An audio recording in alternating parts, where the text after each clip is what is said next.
Hello दोस्तों, welcome back to my channel knowledgeable brain. और आप डिस्कस करने वाले हैं एल एस रोकड़े के पोयम टू बी और नॉट टू बी बॉर्न को। इसको ट्रांसलेट किया है शांता गोखले ने। दोस्तों, कुछ दिनों से मेरी तबीयत खराब थी, इस वजह से मैं नई वीडियोस नहीं डाल पा रही थी, लेकिन अब हर रोज नई वीडियोस आएंगी। और आप हमें कमेंट सेक्शन में सजेस्ट भी कर सकते हैं कि आपको कौन सी इंग्लिश लिटरेचर की वीडियो देखनी है, समझनी है। तो चलिए बिना टाइम वेस्ट करे इस पोयम को डिस्कस करते हैं लाइन बाय लाइन। ये पोयम ओरिजिनली मराठी दलित पोएट्री है, लेकिन इसको इंग्लिश में ट्रांसलेट किया गया है। पोयम की शुरुआती लाइन में पोएट कहते हैं, mother you used to tell me. Poet अपनी माँ से एक कन्वर्सेशन शुरू कर रहे हैं। यहाँ माँ की कहानी और उनके अनुभव का जिक्र हो रहा है। When I was born, जब मैं पैदा हुआ था, बचपन और जन्म की बात हो रही है इस लाइन में। Your labor was very long. वो कह रहे हैं माँ का दुख और तकलीफ यहाँ पे हाईलाइट करते हुए, ये लिटरल भी हो सकती है कि माँ को एक्चुअल में तकलीफ हुई थी, या ये मेटाफोरिकली भी हो सकती है कि सोसाइटी में एक मार्जिनलाइज्ड इंसान का जन्म या आइडेंटिटी बनाना कितना मुश्किल होता है। वो बोलते हैं the reason for your long labour. Poet एक सस्पेंस क्रिएट कर रहे हैं कि माँ की तकलीफ का असली वजह क्या थी आखिर। आई स्टिल इन योर वॉर्म वॉज वंडरिंग। यहाँ एक अनबॉर्न चाइल्ड के डिलेमा को दिखाया गया है, जो सोसाइटी को देख के सोच रहा है कि क्या उसे जन्म लेना चाहिए कि नहीं। Do I want to be born, ये एक एग्जिस्टेंशनल क्राइसिस दिखाता है। पोएट कास्ट बेस्ड डिस्क्रिमिनेशन से इतना परेशान है कि वो सोच रहा है कि उसे इस दुनिया में आना चाहिए कि नहीं आना चाहिए। Do I want to be born at all in this land. यहाँ इस लैंड का मतलब है इंडिया या कोई ऐसी जगह हो सकती है जहाँ पर कास्ट सिस्टम और डिस्क्रिमिनेशन होता है। आगे पोएट बोलते हैं, where all paths raced horizonwards. Society में हर किसी के लिए तरक्की के रास्ते अवेलेबल दिखते हैं। सबको लगता है कि उनका फ्यूचर ब्राइट हो सकता है। But to me were barred. लेकिन जो लोअर कास्ट या मार्जिनलाइज्ड इंसान है, उनके लिए रास्ते खुले नहीं हुए। उन्हें हर जगह डिस्क्रिमिनेशन फेस करना पड़ता है। आगे पोएट बोलते हैं, ऑल ऑफ यू ले eyes fixed on the sky. यहाँ यू शायद प्रिविलेज लोगों के लिए बोला गया है। प्रिविलेज लोग मतलब कि हाई सोसाइटी के लोग, हाई कास्ट के लोग, जो सपने देखते हैं और अपने उज्जवल भविष्य की कल्पना करते हैं। देन शट देम सिंग। लाइन का मतलब है, यहाँ पे मेटाफोरिकली बोला गया है, दिखाया गया है कि लोग कास्ट डिस्क्रिमिनेशन देखने के बावजूद भी उसको इग्नोर कर देते हैं। आगे पोएट कहते हैं, कामली यस। डिस्क्रिमिनेशन को एक नॉर्मल चीज बना दिया गया है, जिसे कोई चैलेंज नहीं करता, जिसके खिलाफ कोई भी आवाज नहीं उठाता। The sky has a prop. A prop, यहाँ प्रॉप का मतलब है कि सोसाइटी में कोई ऐसा स्ट्रक्चर है जो अनफेयर सिस्टम को सपोर्ट करता है। शायद कास्ट सिस्टम ही वो प्रॉप है जो डिस्क्रिमिनेशन को मेंटेन करता है। ओवरऑल इस पूरे लाइंस में, इस पूरे पैराग्राफ में ये दिखाया गया है, एक दलित पर्सपेक्टिव से ये लिखी गई है पोएम, जिसमें पोएट कास्ट डिस्क्रिमिनेशन और ऑपरेशन को हाईलाइट कर रहे हैं। एक अनबॉर्न चाइल्ड का एक डिलेमा है, जिसमें वो सोचता है कि क्या उसे ऐसी सोसाइटी में जन्म लेना चाहिए कि नहीं लेना चाहिए। इस दुनिया में उसके साथ सिर्फ लोग डिस्क्रिमिनेशन ही करेंगे, भेदभाव ही करेंगे। आगे पोएट बोलते हैं, योर बॉडी कवर्ड। यहाँ योर शायद किसी मार्जिनलाइज कम्युनिटी या ऑप्रेस्ड इंसान को रिफर कर रहा है। With generation of dire poverty. Poet बता रहा है कि ये सिर्फ एक इंसान की बात नहीं है, बल्कि उनके पूर्वज, उनके एंसेस्टर भी एक्सट्रीम पावर्टी में जीते आए हैं। इतनी गरीबी में, बहुत गरीबी में जीते आए हैं। ये सिस्टमैटिक पावर्टी का रेफरेंस है ये लाइन। आगे वो बोलते हैं, योर हैड पिलोड। वैसे तो इसका मतलब है कि सर टिका के रखना या सर को आराम देना, लेकिन ये लाइन में एक आयरनी की तरह यूज किया गया है।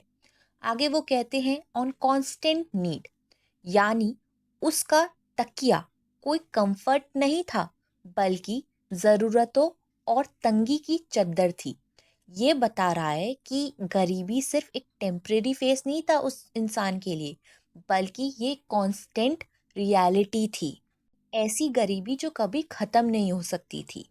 आगे वो बोलते हैं यू स्लेप्ट एट नाइट। ये लाइन आपको नॉर्मल लग सकती है, लेकिन इसका एक डीपर मीनिंग है कि लोग गरीबी और दुख से थक कर सो जाते हैं, एक टेम्पररी एस्केप के लिए। अपने शरीर को आराम देने के लिए नहीं सोते, वो इसलिए सोते हैं कि ताकि वो अपनी गरीबी और दुख को, अपने दर्द को भुला सके। आगे पोएट बोलते हैं and in the day you right.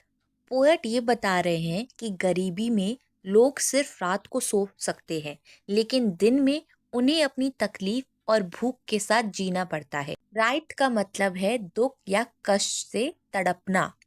आगे पोएट बोलते हैं with empty fist tied to your breast.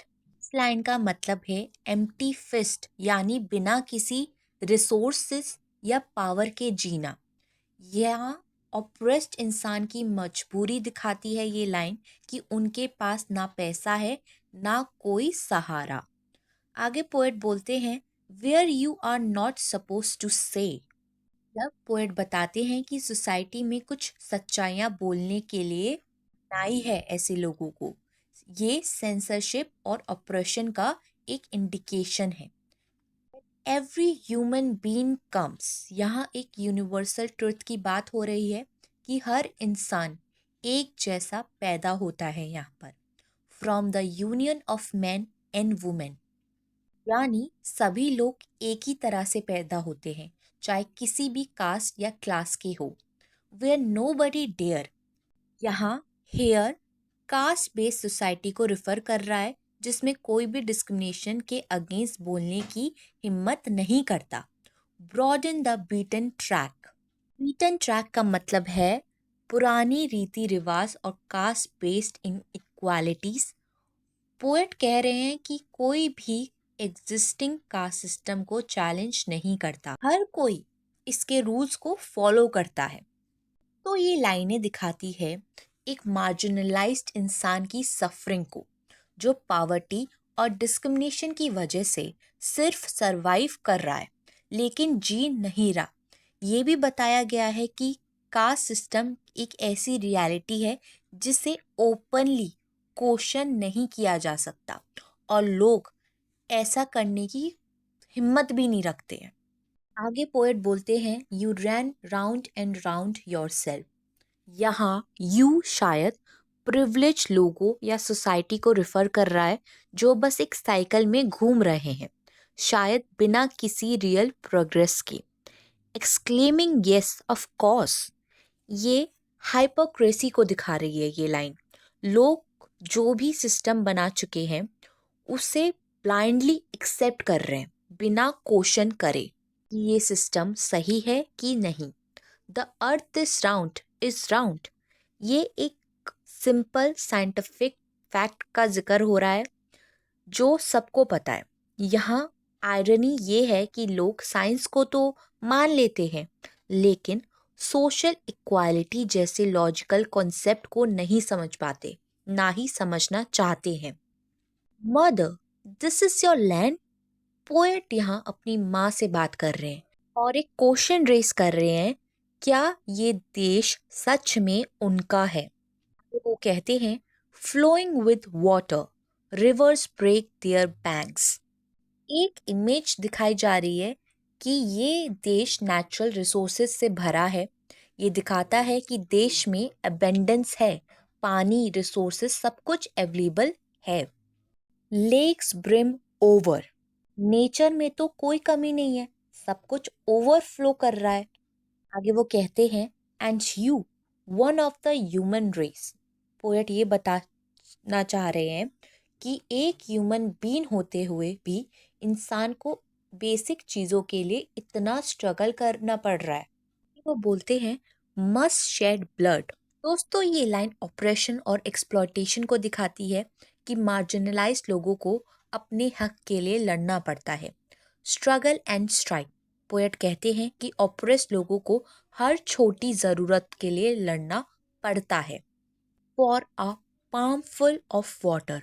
Poet का कहना है कि जहाँ देश में पानी भरपूर है, वहीं मार्जिनलाइज्ड लोग एक हाथ भर पानी के लिए भी तरस रहे हैं।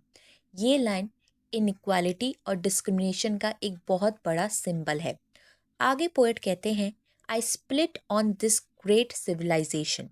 पोएट सोसाइटी की हाइपोक्रेसी से डिस्गस्ट फील कर रहे हैं। ये एंगर और रिजेक्शन एक्सप्रेस कर रहे हैं उस सिविलाइजेशन के अगेंस्ट जो सिर्फ प्रिविलेज लोगों के लिए काम करती है और कास्ट सोसाइटी को इग्नोर करती है। Is this land yours mother? यहाँ पे सरकास्टिक क्वेश्चन करते हैं पोएट अपनी माँ से, क्या सिर्फ यहाँ पैदा होने से माँ या कोई भी मार्जिनलाइज इंसान इस देश का राइटफुल सिटीजन बन सकता है? Because you were born hair. Poet यहाँ क्वेश्चन उठाते हैं कि जन्म ही क्या किसी की बिलोंगिंग का प्रूफ है, या फिर उस सोसाइटी में उनका प्लेस भी डिसाइड होता है उनके कास्ट और स्टेटस के बेस पर। आगे पोएट बोलते हैं, is it mine because I was born to you. Poet खुद की एग्जिस्टेंस और बिलोंगिंग को क्वेश्चन कर रहे हैं। पोएट कास्ट बेस्ड आइडेंटिटी का रेफरेंस दे रहे हैं। क्या सिर्फ एक मार्जिनलाइज्ड माँ का बेटा होने से उसकी आइडेंटिटी भी मार्जिनलाइज्ड होगी? तो वो कहते हैं, must I call this great land mine. Poet society के इनजस्टिस को देख के कंफ्यूज्ड है। क्या ऐसे बायस सिस्टम को, ऐसे भेदभाव वाले सिस्टम को अपना माना जा सकता है? वो यहाँ पे क्वेश्चन उठा रहे हैं। Love it, sing its glory. यहाँ पे एक क्वेश्चन उठाते हैं पोएट, क्या एक ऑप्रेस्ड इंसान को भी वैसे ही देश से प्रेम करना चाहिए जैसे प्रिविलेज लोग करते हैं? पोएट कास्ट डिस्क्रिमिनेशन और ऑपरेशन को देख के ये सोच रहे हैं कि क्या सच में इस देश की तारीफ करनी चाहिए कि नहीं। पोएट बोलते हैं, sorry mother but truth to tell. Poet अपनी माँ से माफ़ी मांगते हैं। पोएट के जो इमोशन है शायद सोसाइटी के ट्रेडिशनल थिंकिंग से मैच नहीं करते। आगे वो कहते हैं, I must confess I wondered. Poet accept कर रहे हैं कि उसके मन में डाउट आया है कि क्या ये देश उसके लिए एक अच्छी जगह है कि नहीं। Should I be born, should I be born into this land? Poet एक एग्जिस्टेंशनल क्राइसिस में है। क्या उसे इस इनइक्वालिटी वाले देश में आना चाहिए कि नहीं आना चाहिए? फाइनल क्वेश्चन ये है कि अगर ये देश एक इंसान के साथ फेयर नहीं है तो क्या उसे इस दुनिया में आना भी चाहिए था? दोस्तों, ओवरऑल ये पोयम ऑपरेशन, इनइक्वालिटी और कास्ट डिस्क्रिमिनेशन का एक पावरफुल प्रोटेस्ट है। पोएट सोसाइटी की हाइपोक्रेसी को एक्सपोज कर रहे हैं, जहां रिसोर्सेज और अपॉर्चुनिटी सबके लिए होनी चाहिए, लेकिन मार्जिनलाइज्ड लोगों को हर छोटी ज़रूरत के लिए लड़ना पड़ता है। वो अपनी माँ से बात कर रहे हैं, लेकिन असली सवाल आइडेंटिटी और बिलोंगिंग का है। क्या सिर्फ जन्म लेना एक देश में इंसाफ की गारंटी करता है, या फिर कास्ट और प्रिविलेज ही सब कुछ डिसाइड करता है? यहाँ पे पोएट एक बहुत बड़ा क्वेश्चन उठा रहे हैं। ये एक बोल्ड और एक रेबेलियस पोयम है जो सिस्टम को क्वेश्चन करने की हिम्मत रखती है। दोस्तों, आई होप आपको ये पोयम समझ में आ गई हो, और वीडियोस देखने के लिए हमारे चैनल को लाइक करें, शेयर करें और सब्सक्राइब करना ना भूलें। अगली बार फिर मिलेंगे एक और नई वीडियो के साथ। Thank you for watching this video. और अगर आपको कोई और इंग्लिश लिटरेचर में वीडियो समझनी है तो प्लीज़ मुझे कमेंट सेक्शन में लिख के ज़रूर बताइएगा। आज के लिए बस इतना ही। अगली बार फिर मिलेंगे एक और नई वीडियो के साथ।